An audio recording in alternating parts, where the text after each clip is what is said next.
Movimentando o corpo um pouquinho.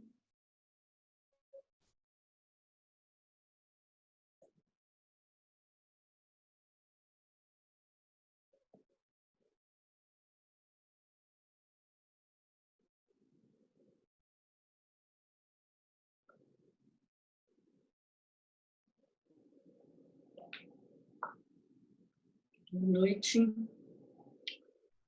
Espero que todos estejam bem,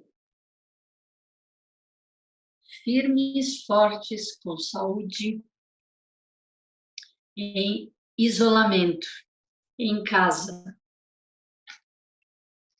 Vamos seguir a leitura do Nem Sempre Assim, no livro do Suzuki Roshi. A gente já está caminhando para o final do livro. E hoje ele fala sobre a experiência direta da realidade. Quando se estuda alguma coisa com toda a sua mente e corpo, tem-se a experiência direta. Quando você acredita que tem algum problema, isso significa que sua prática não é suficientemente boa.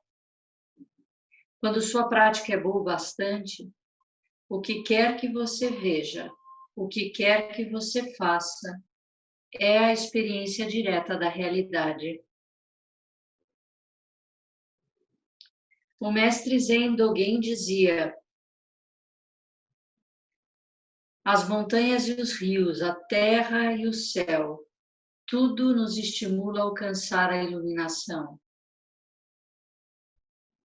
Do mesmo modo, o objetivo de minha palestra é incentivá-los a alcançar a iluminação, a ter a experiência real do budismo. Ainda que vocês pensem em estar estudando o budismo enquanto leem, talvez estejam apenas tendo uma compreensão intelectual em vez de uma experiência direta. A compreensão intelectual é necessária, mas não completará seus estudos. Isso não significa que se deve ignorar a compreensão intelectual ou que a iluminação seja completamente diferente da compreensão intelectual.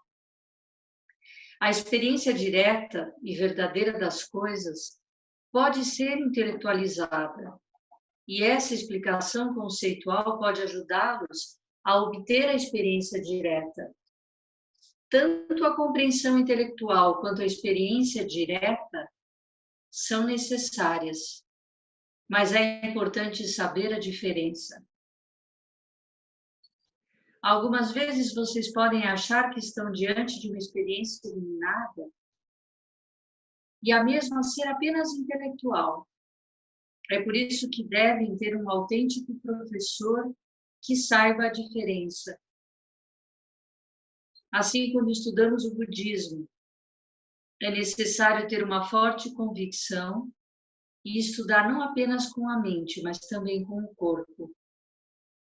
Se vocês comparecerem a uma palestra, ainda que estejam sonolentos e sem condições de ouvi-la, o fato de estarem presentes à palestra trará alguma experiência de iluminação.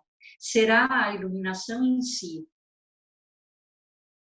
A experiência direta virá quando estiverem inteiramente em unidade com sua atividade, quando não tiverem ideia alguma do eu. Isso pode acontecer quando estiverem sentados, mas também pode acontecer sempre que a mente que procura o caminho for suficientemente forte para esquecer seus desejos individualistas. Quando você acredita que tem algum problema, isso significa que sua prática não é suficientemente boa. Quando sua prática é boa o bastante, o que quer que você veja, o que quer que você faça, é a experiência direta da realidade. Essa questão deve ser sempre lembrada.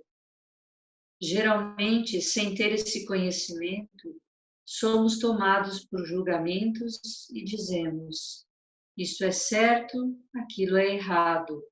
Isto é perfeito, aquilo não é perfeito. Isso parece ridículo quando estamos fazendo a prática real.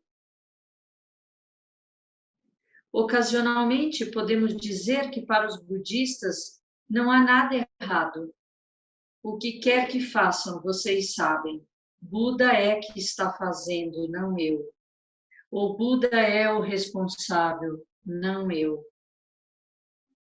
Porém, se vocês usarem isso como uma desculpa, isso será um equívoco. Nós dizemos, todos os seres têm a natureza Buda.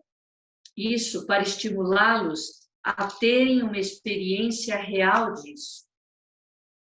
O objetivo da afirmação é somente estimular sua prática verdadeira, não lhes dar uma desculpa para a prática preguiçosa ou para a prática meramente formal. Na China, as pessoas costumavam carregar alguma coisa sobre suas cabeças,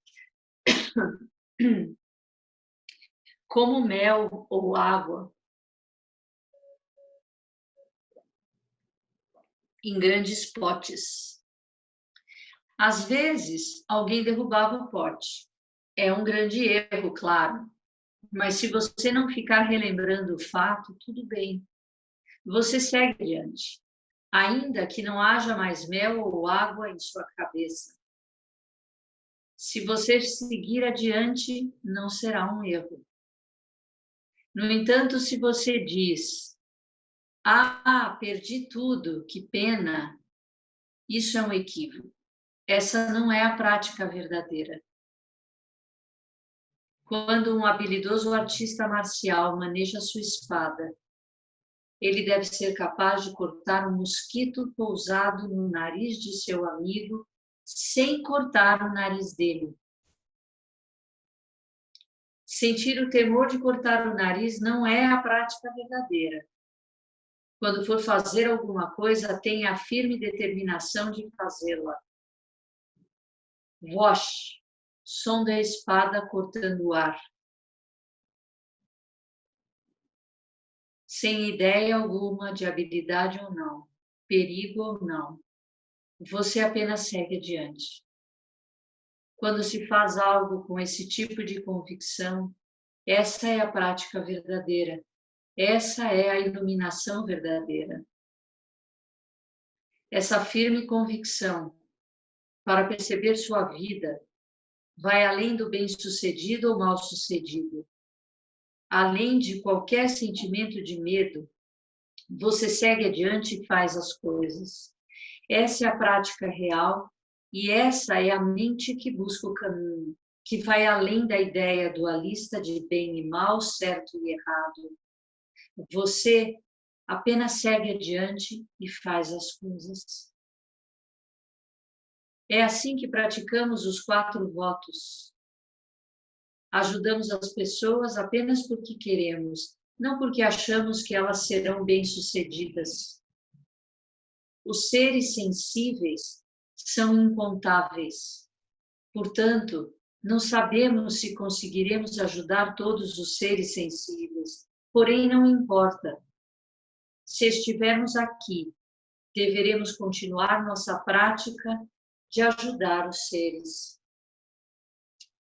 Não há limite para a compreensão do ensinamento.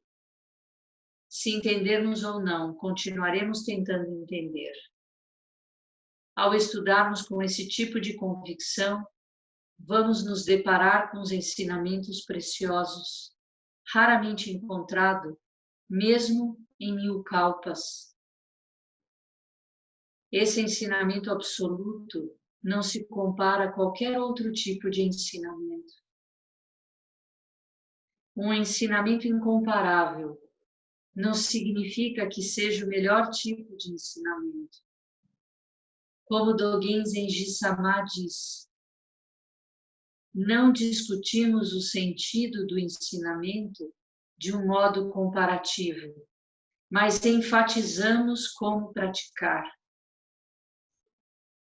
Focamos nossos estudos em como aceitar o ensinamento e viver o ensinamento.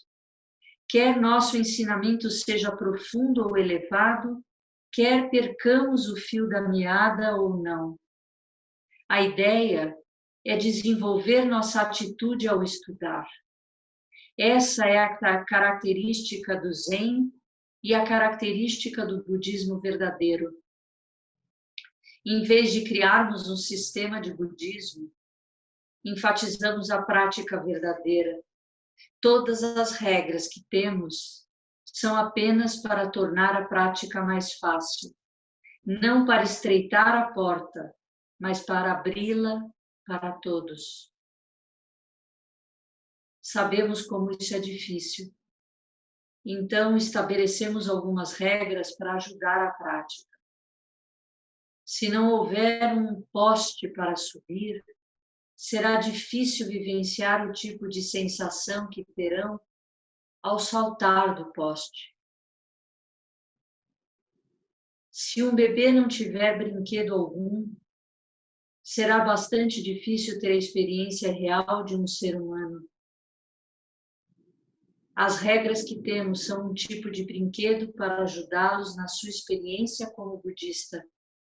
Não significa que o brinquedo seja sempre necessário, mas quando se é jovem é necessário.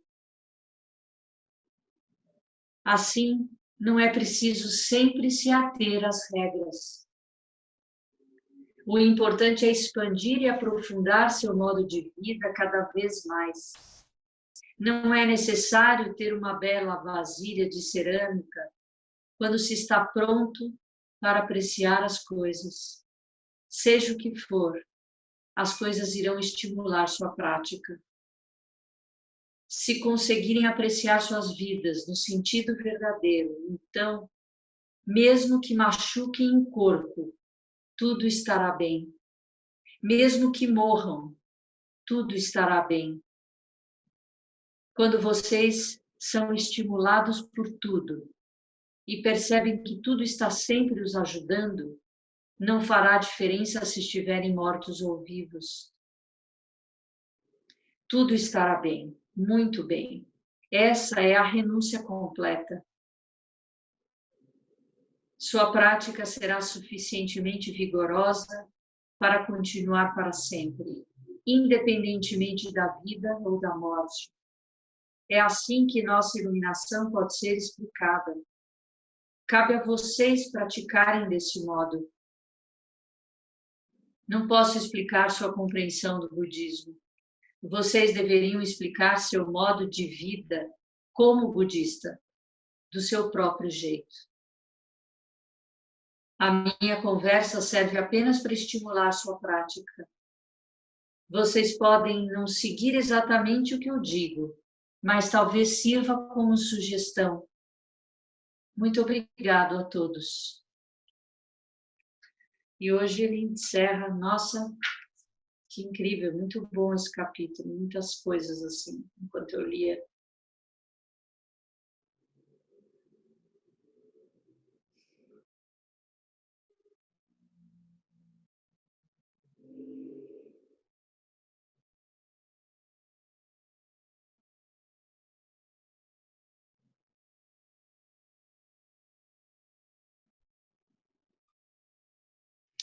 Isso que ele fala de que a nossa mente tem que ser suficientemente forte para esquecer os desejos individualistas, né?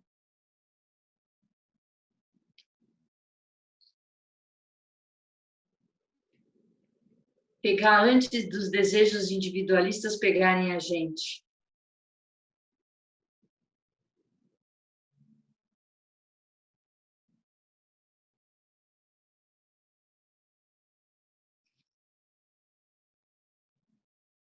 E eu também gostei quando ele fala que mesmo que a gente esteja sonolento ao ouvir o Dharma, né, no caso uma palestra, que mesmo que a gente ainda não esteja totalmente acordado, pronto, inteiro, vai, com sono, ainda assim você está tendo alguma experiência se você estiver inteiro ali, né, de alguma forma.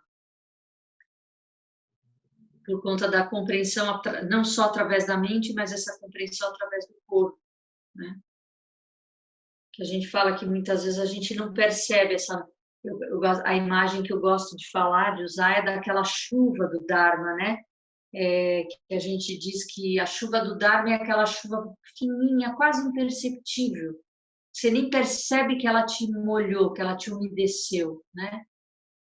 Mas a hora que você toca em você, você vê, né? Você sente que ela te umedeceu, é o corpo, né? Uma percepção além da mente, né? E ele fala uma outra coisa aqui.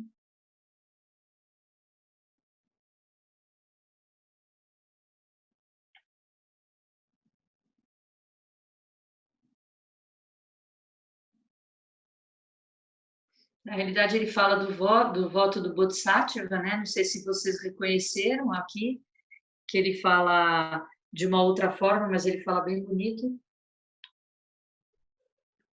que seres são inumeráveis, faço voto de salvá-los, né? Desejos são inexauríveis, faço voto de extingui-los, portais do Dharma são ilimitados, aí ele fala não há limite, né? Para a compreensão dos ensinamentos.